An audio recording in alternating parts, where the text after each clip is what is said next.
natural nature, and it's saying I'm sorry, like apologizing for Mhm. everything. I think it's a little bit in my blood. It's like that Minnesota nice comes through, but I kid you not. I was at the store the other day and I was thinking of this.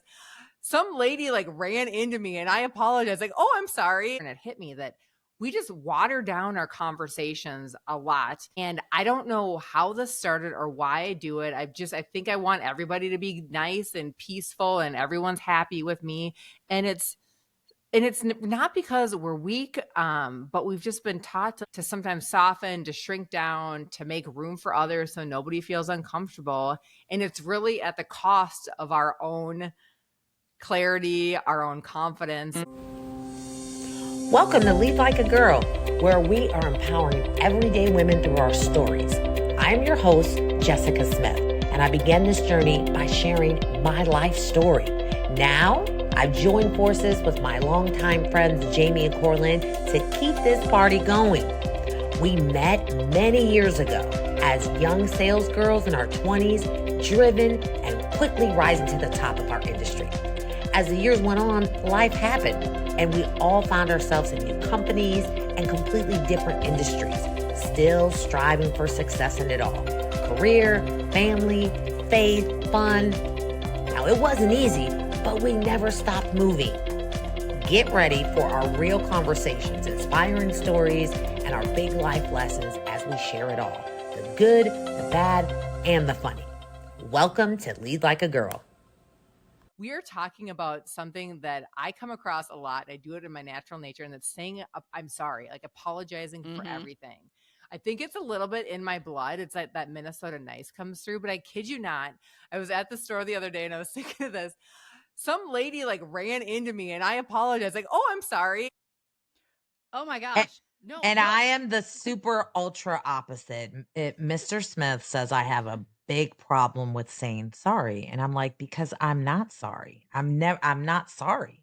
I apologize, which I have a problem with that too. But so that's the opposite. That must be the Chicago rude person, opposite of the Minnesota nice person. I was gonna say we're all Midwesterners, so don't we all maybe? No, I don't know. No. I over apologize. I was at a baseball game this weekend, and when we stood up to do the national anthem, my bag of snacks spilled all over the ground. And this guy, so later in the game, we had to stand up because a guy had to come through the aisle and get out to whatever. And I literally said to him, "I'm sorry, I made a huge mess." And he looked at me, he goes, "I don't care." He was just like, who gives a shit? Like, She's back on the field the next day saying, let me clean that up. I'm so sorry. I want to clean this. Oh my gosh, it's horrible. So this episode and this conversation actually was inspired. I was scrolling through LinkedIn and I came across this graphic, and it's by Dr. Christian Pensgren, I think is their name. But it's just how to communicate like a leader, and it hit me that we just water down our conversations a lot. And I don't know how this started or why I do it. I think I want everybody to be nice and peaceful and everyone's happy with me. And it's not because we're weak, but we've just been taught to sometimes soften, to shrink down, to make room for others so nobody feels uncomfortable.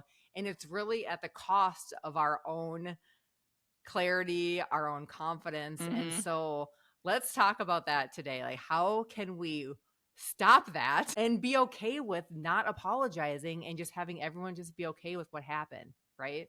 Yeah. Yeah. Yeah. Like not make it a big deal. Yeah. You don't have, you Yeah. can just say the thing without apologizing for it or saying I'm sorry. Why Yeah. I do, Jamie. Okay, so Jessica doesn't say sorry ever because nothing's ever her fault. Jamie, why do you think you apologize? Like, why do we do that? I'm going to bring up one more quick story because I feel like it's almost like we feel like we're going to be an inconvenience in like the most random of settings. So it's like you're in someone's way, or you think you're in someone's way. So you're like, "Oh, I'm sorry. I'm in your way." Or like I do that. Well, I went to a restaurant, and first of all, it's in Davenport, Iowa. It's called Tiffany's. She was on the Food Network. Freaking love her. But anyway, I went to this restaurant and I was by myself. I was working for the day and I just needed somewhere to actually like have lunch and like work, have my laptop out and get some things done because I couldn't check into my hotel yet and whatever, yada, yada. And I get in there and all the tables have seats for like 4 or 6. And she was going to seat me at this table for 4. And there was a table for 2, like kind of up the way. And I was like, well, I don't want to take up all this room. And she was like, oh my gosh, girl, like take up all your space. Like you're not taking up any room. What are you talking about? Like take up the room. Yeah. And I was thinking like, that's also like a little bit apologetic where you're like, well, I don't want to take up all this room. Like I'm just put me in the corner by myself, you know, Yeah. or I'm sorry, I'm in your way, or sorry, I made a mess on the ground at the baseball game. Like it's just, Yeah. No, I think it's you're thinking about yeah, other people. you Always are thinking about other people. and that's I don't think that's a bad thing. I think it's a good thing to think about other people, but like I also think that it's okay to take up space and it's okay to I don't want to feel like I'm an inconvenience. Yeah. You know, but I think that's it's part a of it. dialogue that we play Yeah. that we think other people are thinking that is completely made up, not based on fact. It's in our own head, and we're answering our own dialogue, so Yeah. everyone feels at peace. And that's what in our social life, but it trickles over into our business life too. And the bottom line is that leadership is not based on tiptoeing around making everybody feel uncomfortable, because if we navigate our entire leadership, our business presence, trying to make everyone at peace, nobody's growing. Oh my gosh, yeah. Yeah, we could start there. I think that's a great point right there, Corlin. And I think this is we talked a little bit, not to go off into another direction, but even when you think about delegating, right? When you don't learn the art of delegation, it's not necessarily about you. It's about the other person. You don't allow them to be able to grow and develop in their skills when you don't. So I think that is really a good foundation of you think you're being nice, but you're actually not being nice as a leader. You're not allowing other people to grow. Mm-hmm. So we'll kick it off with this. The graphic that I saw said, here's what we usually say. This is what we should say. So I want you guys to tell me if you've ever said this thing before. So let's say you walk into a room and people are talking and you go, oh, I'm sorry. Am I bothering you? Or I'm sorry to bother you. Have you ever said that before? Yeah. Yeah, I think so. Sorry to interrupt. Yeah. Yeah. Sorry. But I'm interrupting. Right. Yeah. Sorry that I'm interrupting. Yeah. And so the comment that we should say is walk in confidently, look them in the eye and say, do you have a moment? As opposed to apologizing for what you just did. If you walked in and they're looking at you and they're waiting for you to say something, they've unconsciously or subconsciously already given you the permission to talk. So just say the thing. Would you agree? So is the idea of the study more about when you don't do that, you come off not a confident leader with the words that you use? Yeah, I think so. Okay. Yeah. Because I feel that if you are constantly trying to apologize and make a excuse or a reason for whatever you're doing and not just say the thing, that you come off as unconfident. Yeah. Yeah. And you're creating maybe issues that don't exist before you even get started. Here's another one. Have you ever started an email with, oh, sorry for the short notice? Mm-hmm. Oh my gosh. I've said like, I apologize for the delay, or like I've started an email saying like, I apologize for the delay, but da da da da da da. Do you start though? Did your emails start like that a lot, Jamie? Sometimes. Constant delays all the time. Right. All the time. All the delays. It's like I was gonna say I don't do that because mine aren't delayed. It's but like sometimes they are. But you know, like in my job, I have to work can I say it? Collaboratively with my team. And I have to put together projects and I have to put together these like huge proposals. So unfortunately for me, because I hate it, but I have to rely on other people to get work done. And so I'll have a deadline and I'm like, I miss it, you know? Yeah. And then I'm like, I apologize for the delay. Here's what's going on. I'm not blaming anybody, but like, you know, but yeah. Yeah, here's why. But to Corlin's point, now that I think about it, when I do start emails like that, more times than not, people respond to me and say, no, this was actually quick. And so again, it's like, what expectations like am I setting up when I say, "Oh, I apologize for the delay"? And when I say that, it could be that they sent an email at 8 o'clock in the morning and I'm replying at like 12 and I'm apologizing for the delay. And they're like, Mhm. no, actually, you were pretty quick. So yeah, Right. Yeah, so there's you're no point in me creating a saying that. problem when there's no problem. Here's Right. another thing. Yeah. So this is Yeah. this is what Dr. Christian said. So instead of saying sorry for the delay or not following up sooner, hey, I appreciate your patience as I gather up the necessary information. Oh, Dot that would be dot good for dot. you, I Jamie. love that. I appreciate your patience. Yes, I got to Yeah, write that while While down. I gather gather. Yeah. because you're doing work and it's not like you completely forgot. Yeah. Yeah. No, but that's a perfect point, what she said. And because nowadays, the things that we're tasked with, and I'm sure there's a lot of listeners that can relate to this, depend on so many other people doing things because a lot of Yeah. our job is collaborating with other people. And that is, we come from a school that we didn't have all that. It was you're doing all the task, right? Yeah. So now Yeah. when we have other people that we're relying on, they're not moving as fast as we are, but I think that's perfect. That's a great response that could go for just about anyone. Corlin, you should repeat that because I think that's Yeah. really good. Mm-hmm. Yeah. Say that again for everyone. So instead of saying sorry for the delay or sorry for not following up sooner, I appreciate your patience as I gather the necessary information. Yeah. Now that I have it, here's my response or here's my Mhm. reply. Yeah. You know, I get a little snarky in that situation too sometimes because it's like, do you want like the 30-second answer or do you want the 30-minute answer? Like, Yeah. you know what I Probably mean? somewhere in between. But But- it's like, do you want me to guess? Sure. Yeah. But if you give me a minute, I can give you something more, you know. Yeah. Because I have 20 lazy mofos that I'm waiting on for the other part of your answer. Uh-huh. And in that same light, this is another one that I thought was good. Is that if you happen to make, that one mistake that we make a year, and it happens on your watch, where you feel like you need to say, "I'm sorry for that misunderstanding," or "I'm sorry for that I'm sorry for inconveniencing you with this or waiting," that he says, "I appreciate and thank you for your flexibility as we work through this together." Ooh, that's great. Well, okay, I want to back up because one thing I will say is because I was going to, in that scenario, here's a peeve of mine is when people say nothing. Okay. There's obviously a mistake. It was obviously yours. And I find that people all the time just like, oh, here, like, and I'm like, wait a minute, acknowledge the fact that something happened, like hold yourself accountable.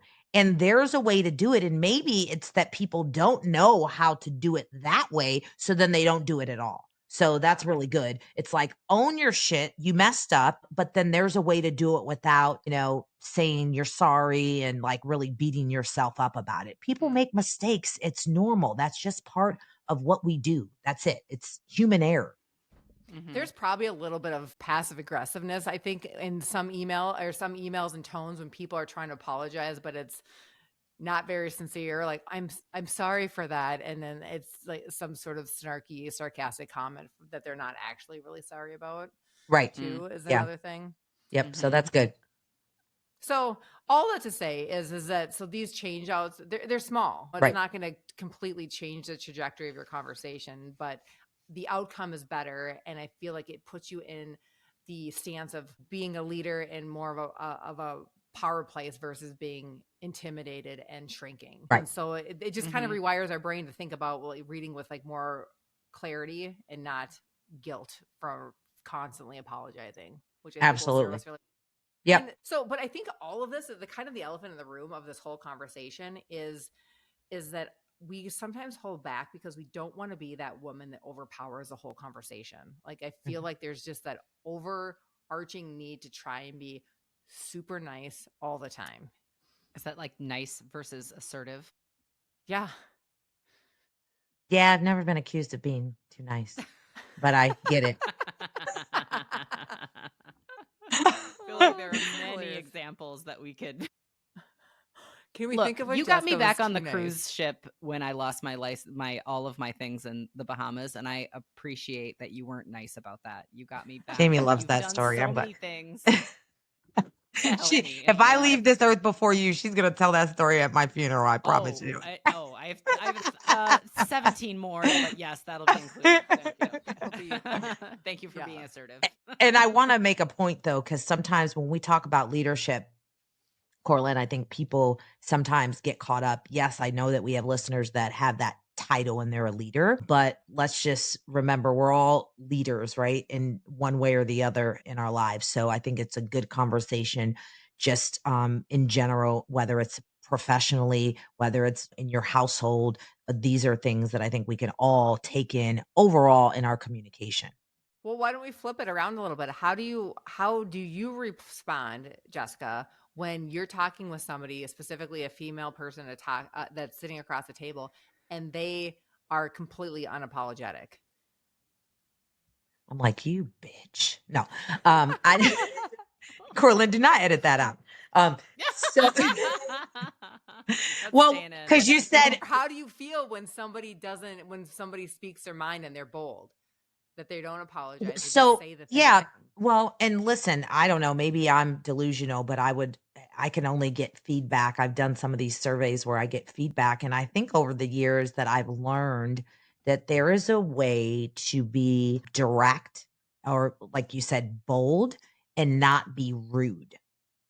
You can do that, right? As long as you're being respectful, but you're being stern. I think that there's a way to do that. And I always make sure that I understand because sometimes we can make assumptions and then, oh, well, you didn't do this or you didn't do this. So I've learned to ask questions. So I will ask someone a question, were you able to get in touch with so and so and, work through, I know we talked about this or that. And then even though I may know or think I know that they talked to someone and they dropped the ball, I will just ask questions. I love the strategy of asking questions in most situations because people will tell on themselves and they will then, if you ask the question, and it could just be in the tone that you're using, right? We know how to be sassy. And if the end result is to collaborate with your teammates or whoever the person is at the other side of the table, I think it's just about asking questions and let people lead themselves down that path of owning and holding themselves accountable and then working through it from that aspects. Sometimes when you're in a situation like that as well, there's some value in being unapologetically direct, like where, maybe this person they didn't say, I'm sorry, da da da da da da. So if the situation allows where you're like, oh, well, you probably should have like done maybe something different, or like I could coach you in this moment, throwing out all the fluff words and just saying to them that directness of, hey, I noticed you said this. Let's talk about it for a second. Like, this is how it came across. Is this how you meant for it to come across? This is there you go. See, that's, you asked a question. Is this how you meant for it to come across? Corlin, you mentioned a female specifically. I think that's important to call out. And some people might disagree with me. And this is kind of where I get kicked out of the room sometimes. And here's the thing though, men, most of the time, they don't give a shit. So they actually say it. They just put it out there and they're like, oh, I didn't do this and my bad. And so this. Whereas we as women, again, either we don't take accountability and we try to just like ignore it and not address it. And to me, that's mad disrespectful because I'm looking at you like, hello, you didn't do this. And then it's just not taking ownership. And I don't like collaborating with people that way. And then also too, you don't have to have a million excuses. It's just, hey, I've done that. I'm like, you know what? I dropped the ball on that. My bad. And I do that because that is how I like people to communicate to me. But I just highlight that because I think that for whatever reason, women are not okay with owning their mistakes. So they either don't acknowledge it or they try to make excuses for it. So I think that's something to call out too, because I know you mentioned women. I 100% resonate with that. I can think of one specific instance where I don't know, this was a few weeks ago, but I thought I sent an email, but I didn't. And then I'm waiting for a reply. And then they replied back to me like, hey, did you have that information? And I go back and I realize I wrote the email and didn't hit send. Those So half my I must have text got messages in my phone. distracted, like whatever. Yeah. And so Jessica. I started writing back the whole play-by-play of how this happened. And do you know what I'm saying? Gosh. Like it was no one cares. Just send the email. Completely unnecessary, like trying to backpedal. Well, actually, it's somebody and try to a little bit make a joke of it. I had some, but I just delete. Here you go. Okay, and good. Forgot to hit send. And I and I think that filter. Yeah.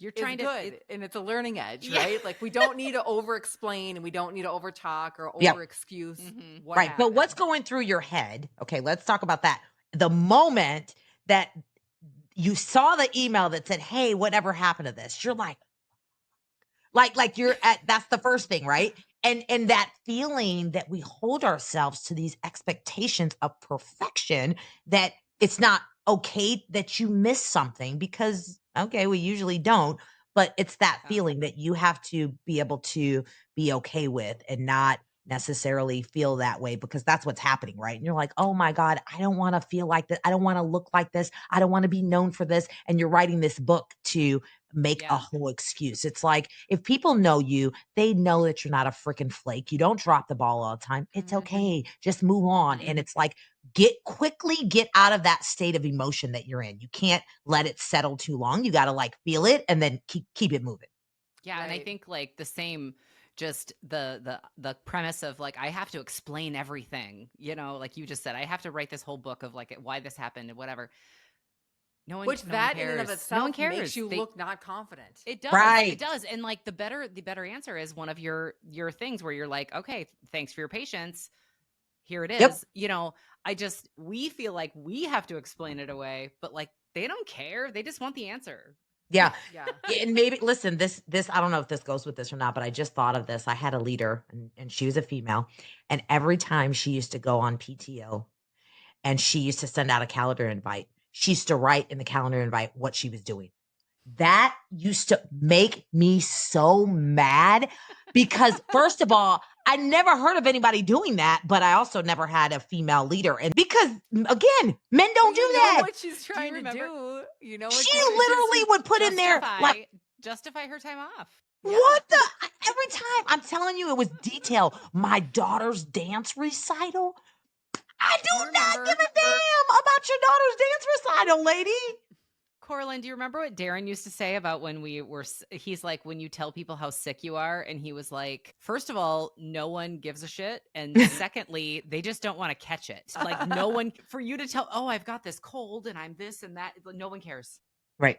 Just don't give it to me. No, but that's just another thing. I don't know. That just made me think of that because we think we need to tell it all. Like you were saying, you were writing this book, and it's like we got to stop doing that, ladies. Like, just put in your PTO. It's PTO. That's what it is. It's just PTO. That's it. Yeah. Yeah. Cor, you sent out a little thing for us, and it said common phrases like underminers. And it was things like, I just wanted to, does that make sense? I think we should maybe, and like how to reframe those sort of phrases. And I was looking at it a little bit like you're saying think and maybe, and well, does this make sense to you? I mean, it's very much, you're like unconsciously assigning less weight and importance to what the phrase is. So it's almost like that I'm apologizing before I'm going to say this question or I'm going to ask this question.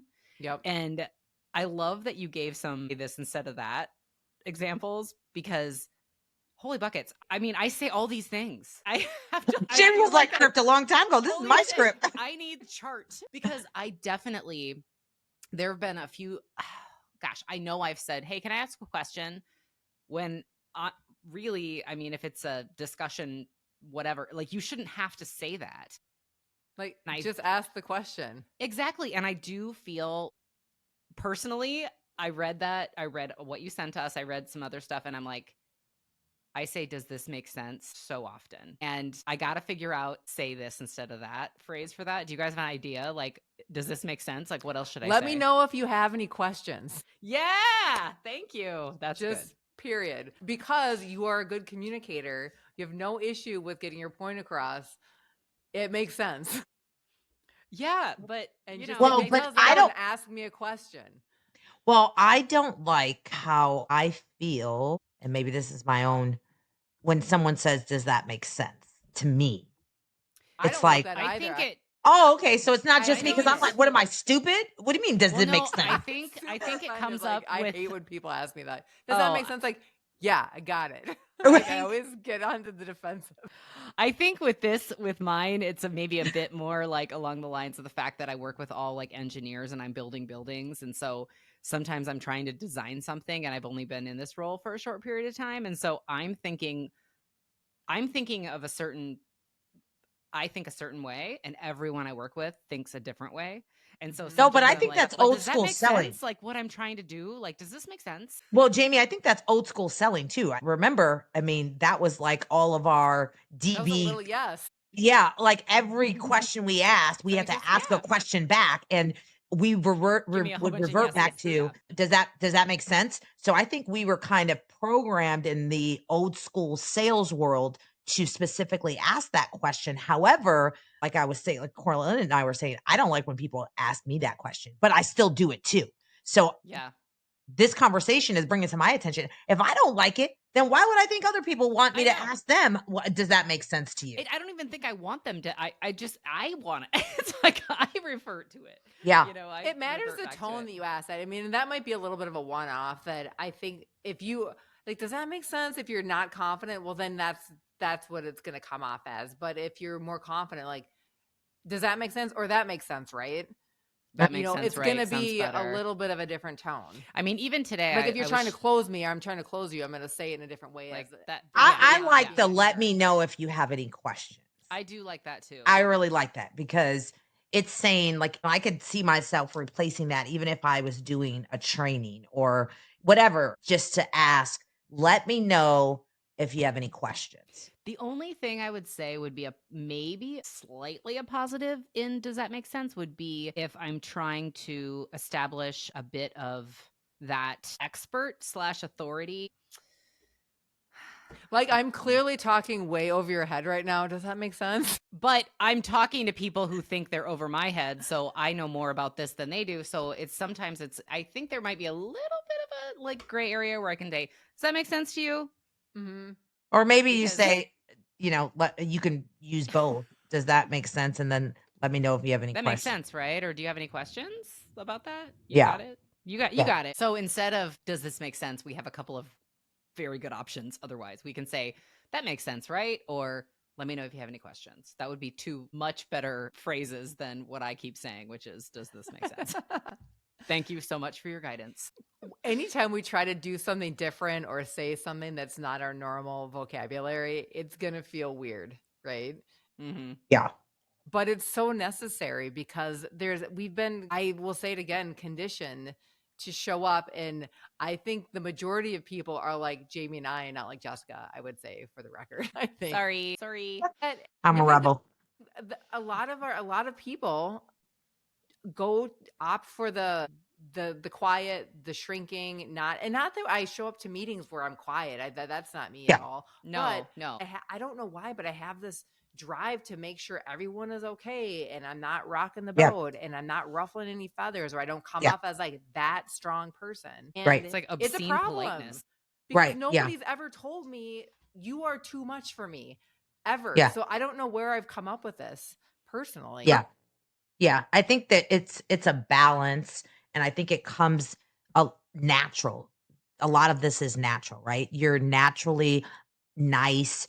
You want to come off nice. You want people. You're a people pleaser. You want people to feel comfortable, and so I think there's naturalness to this. Whereas for me, I'm probably the opposite. So I've tried to find the balance because years ago, I was probably called a B much more than I am now. So it's finding that balance to say, okay, yes, I care about other people, but I don't always have to go overboard with trying to find where that is. I put some ownership on people to speak up for themselves as well. Mm-hmm. And so I think to your point, sometimes we take that away from people too. And it's always like, and I find myself like, if there's someone like you in the room, it's like, okay, it's okay. No, I'm good. No, I understand. It's like, oh, I'm so sorry. I cut you off. I didn't mean to.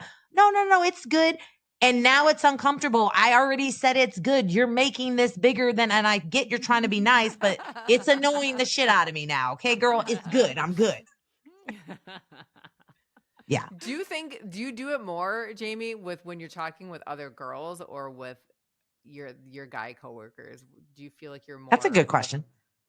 That's a tough one because I only have like 2 girls. Like I only like 95% of the people I talk to every day, all the time, coworkers, colleagues, clients, whatever, it's all men. Mhm. But maybe even your community, do you do it honestly, more with women? Actually, you know what? Let's back it up because definitely, now that I think about it, it is definitely the girls that I say sorry to more. I was the men, gonna say I'm just same. like, get the fuck out of my Yeah. face. You know, like they're, and in some of it's the industry, but a lot of it I think is just like, I feel like I can be stronger with them, and maybe it's a little bit of like, I don't want to hurt the girls' Right. feelings. You're assuming that they're more easily offended or you care more about what they think versus the men. That's true. That's what that In all is. of the circumstances where I'm thinking that I'm not showing up as my strong self, in my head, I'm picturing a room full of females or a female where I'm talking to. Why are we It's so not that intimidated by other women? That's just so. That's an episode we need to write down. That's an episode we need to write down. Yeah. So, I mean, not necessarily. I shouldn't say intimidated. Why we're so much more concerned with, but then that plays into girl power. So I don't know. This is a whole thing. That's a whole nother thing. Got another podcast. This is why we need to talk about this stuff. We need to get it out. And sometimes we're just circling back to, we just need to be our true authentic self and show up whatever that looks like. And girls, stop apologizing. Yes. Does that sound like a book we should read? That sounds like a book. I've read that book and it's so good. Yeah. It's so good. I love that book, actually. That's probably one of my favorite books, to be honest with you. Yeah. And Girl Wash Your Face. That's both of them are now, really does that tie into this conversation at all? Where are there takeaways from those books that tie into this conversation? I think this conversation has some takeaways. I just love, I mean, I think that like so my takeaway is just the reminder of the way that we phrase things. It comes across possibly different than how we see it or hear it in our brain. So the way that we phrase things is so important, and we have to like consciously plan that out, I guess. Yeah, words matter. The right way to say. Mm-hmm. It's like my habit might be to say something like, "Oh, I think we should maybe think about it this way," when in actuality, my phrase should probably be something like, "Hey, I had this thought. Let's pursue this, or let's look down this road, or whatever." This has been a very good episode for me because I read through those things and I was like, oh my gosh, I say all those things and I need to reconfigure that in my brain of like, go ahead and take up the space, go ahead and be unapologetically direct. You don't have to be so polite all the time. People are not really taking offense to you spilling Cracker Jacks on the ground at the baseball game. Like it's, well, or not being so sorry doesn't mean you're being rude. No, exactly. That's exactly. Yes. Thank you, Jessica. Yes. And we should make that into a t-shirt. It's okay to sit at the 4-person table.